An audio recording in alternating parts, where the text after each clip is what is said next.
If you can't beat them, eat them. That's what they're saying this week at the Schlitz Audubon Center. Yeah, the center brought in a herd of about 90 goats to help control some invasive plants. Our Jonah Kaplan is live at the Nature Center this morning with more on how this is going to work. Hi, Jonah.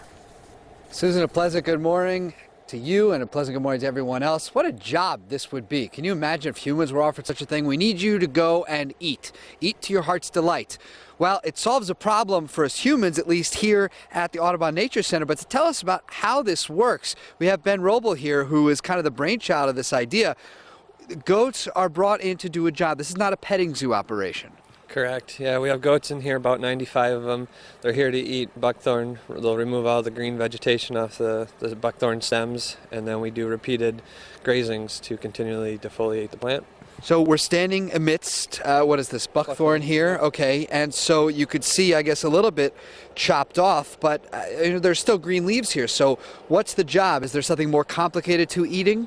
No, so the green leaves that they left, that's where it'll resprout from, and then next spring we'll come back in and graze it again, and continually removing those green leaves will exhaust the root energy.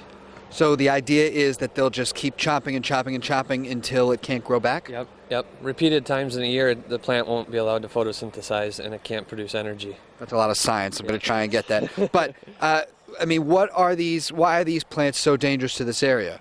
Because they're crowding out the native vegetation, and then they don't favor native insects and birds and everything else. It's taking over habitats that people are trying to preserve, prairies and stuff in particular.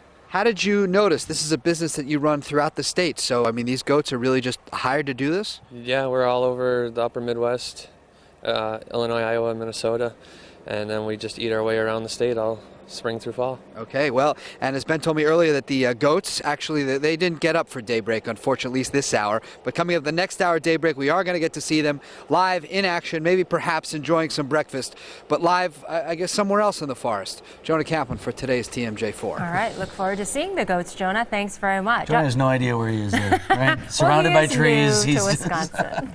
He's a little scared. Up next on Live at Daybreak on today's TMJ4. A new option.